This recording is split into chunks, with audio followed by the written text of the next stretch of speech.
It's another new day. We're back in the shop. We're at the workbench here. And we are going to use Ron's suggestion of a heat gun, heat the bearing up rather than frying it. Julie was going to put the bearing in there. That was our plan.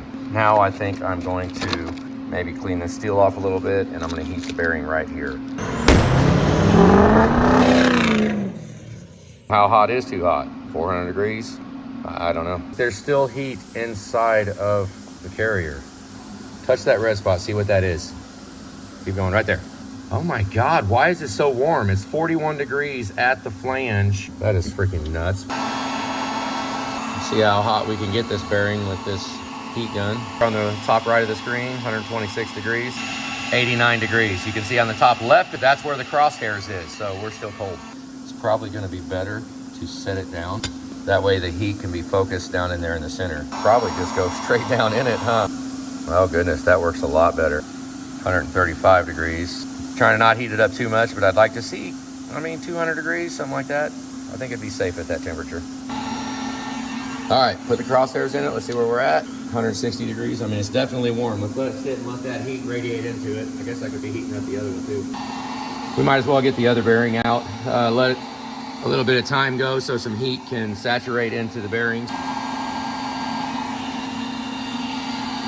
We're about 170 degrees on this one that I just opened, a little colder, 120. Let me know in the comments, guys, what temperature on here when we press the bearing on. Under there, we got a steel plate. We'll set the carrier right there so it's nice and protected. That way, in case I have to pound it, this is what I'm planning on doing and just going for it. Really don't want to beat this up, but it's a ball joint tool.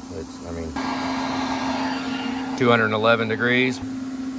It's pretty much 200 degrees. I don't have a lot of heat on this raised edge right here.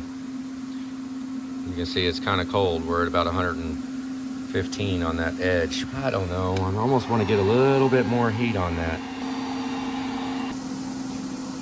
I had Julie trying to cool off that end. I don't really want to touch it on flange.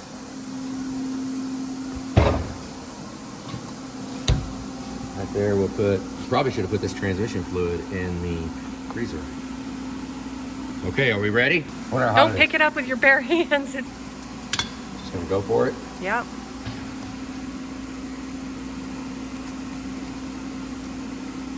Oh no, it did not work. Did not work.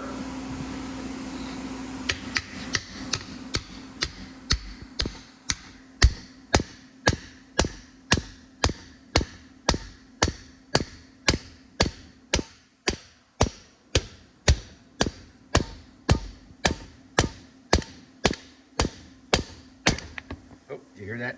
That lump, that means pretty much there.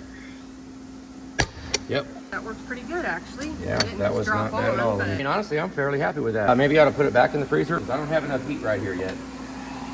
Get to heating. Maybe we ought to run like 220, push it to 230. I've seen them before where they just pop right on. It's okay. We didn't have to pound it that freaking hard. It went on fairly well.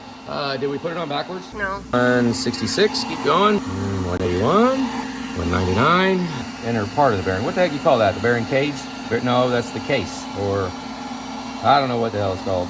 The race, the inner race. 206, that leading edge. 130. We're pretty close right there. Give it one more little bit of heat, and then we'll get the carrier out. See if we can get the last one on. Here we go.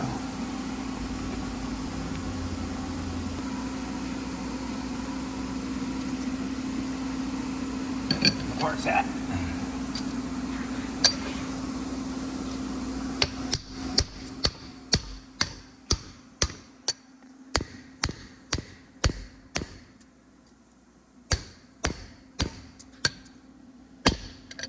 Oh no, this was harder.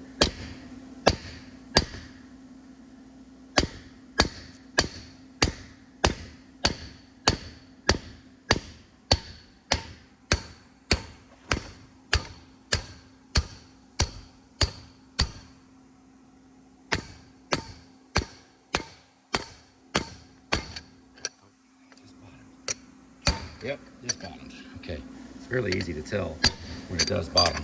All right, carrier bearings are on. I think we're done with cold now. Throw a little bit in the edge, that's it. Spin it around just at least so the bearing's wet.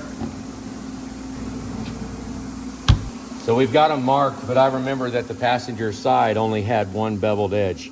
The beveled edge needs to go away from the third member. It needs to go towards the housing. I'm gonna go ahead and throw these in the freezer as well. That way they're small. Ron does not want us to check mesh.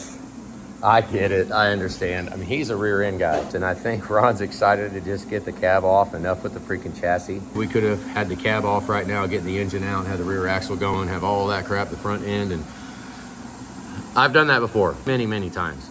And I just don't like doing it like that anymore. That's not exactly what I meant. It's a completely different type of job when you own it.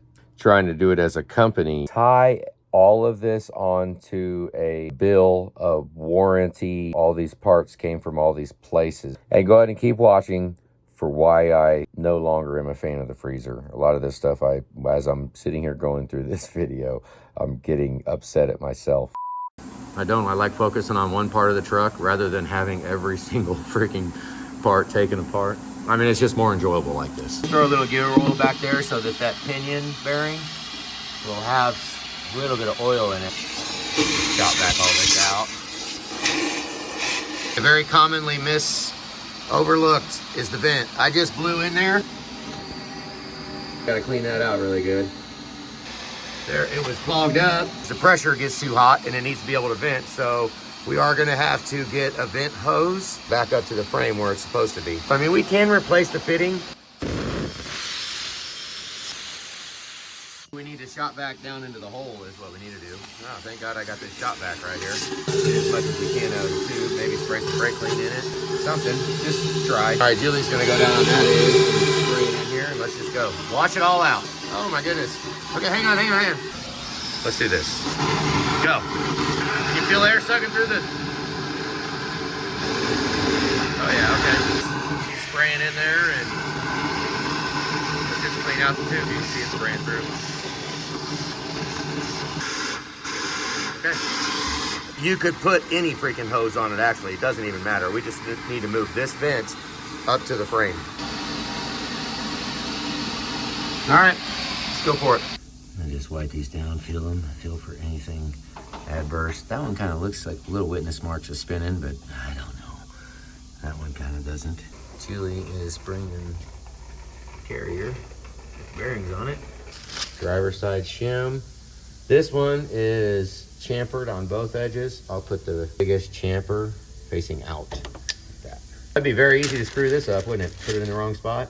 Okay, same thing there. We got a big chamfer and a square edge, so we'll put the big chamfer out. And this one like this. And now, oh my God, let's just see if I can do it without hurting myself. Oh, no, don't drop it. My legs are in the way.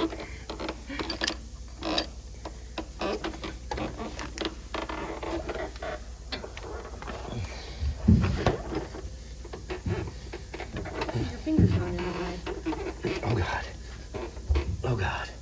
Okay, so getting cold didn't really work. Oh no. Oh God, I'm stuck. Get that dolly out of there, please.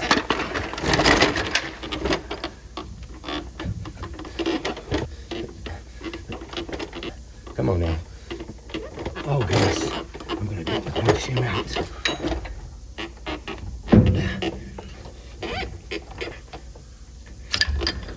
There we go.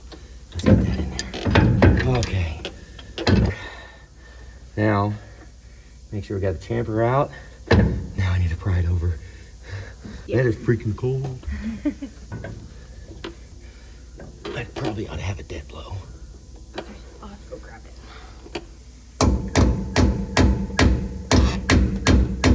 So very lightly, I'm gonna press in the spacers. Just kind of get them in. Almost. We still got too much backlash. It's not even in all the way. It's got to go in just a little bit more. Ooh, that sounds pretty bottomed out right there, doesn't it? Sounded solid. Let's see. Oh yeah. Okay, we'll get the tool out, check the backlash in a minute, but honestly, I don't think it's in all the way.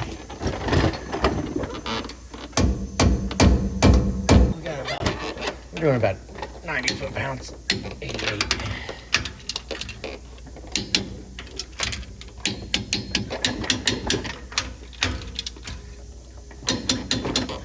spin the pinion.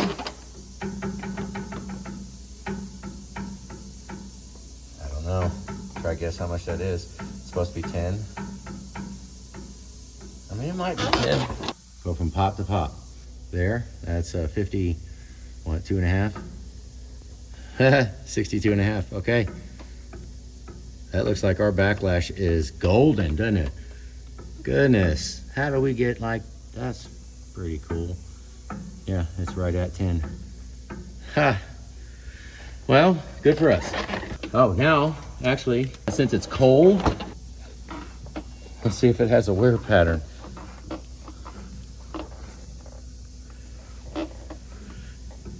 It's thawing now, Yeah, I see that. so I'm not gonna see it. Here's our backlash. We measured it, it's 10. I can spin it in the hub there, or I spin it in the ring. So we got good backlash. It's cold though, damn it. Let's blow in there real quick, see if we can't maybe dry it. I don't really want all that condensation on it, so I'm gonna spin it around now and blow it to get it warmed up. You wanna go spin the pinion while I do this? It'll turn into little rust spots if we don't. See all that? This is a downside to having it cold.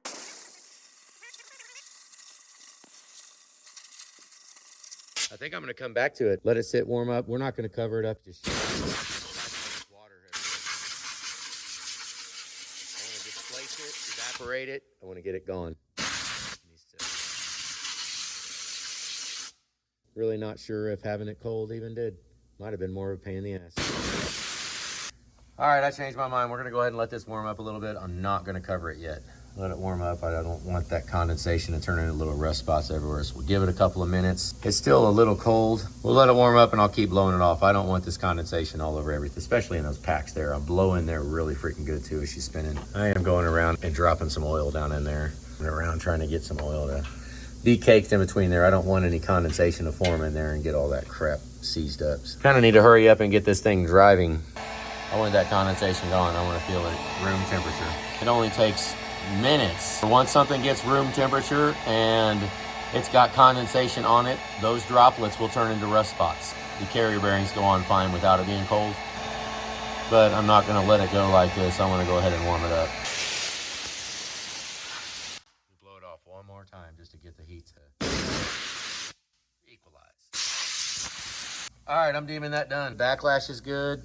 Ron did not want to check wear pattern, and I am leery, but he's done so many of them, he should know. I mean, it's probably just going to open a can of worms that he don't want us to venture down. Hopefully we have shown enough of what we done that Ron feels somewhat comfy on it. I hope in his mind he's not planning on taking it back apart when he gets home and double checking everything. I'd feel horrible about that, but there is a good chance that's what he's planning in his mind, because he's a rear diff guy. So okay, so I clean the surface. We are going to seal the gasket to the cover, and then we're gonna have the gasket mate with this. Ron likes to do it that way. We're gonna go ahead and do this one just like he likes. Gives him a chance to take it back off, just in case we got something haywire here. That's what I'm assuming. I'm all right with that. I'll smear this by hand. So I mean, you guys don't give a damn if the sealant goes everywhere. I've seen people just put a bead around it and let it smash it down. I mean, you can do that. I like doing it this way.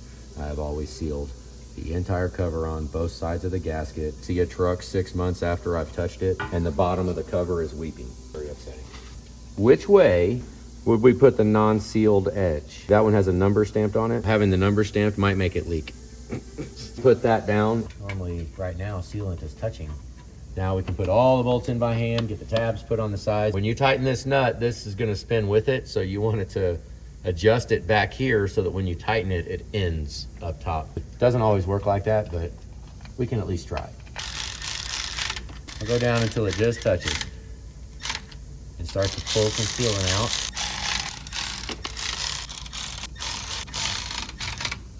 Okay. Good deal. Just take a little bit of time. Now you're probably screaming at the screen, just tighten it up, go, come on, we gotta go.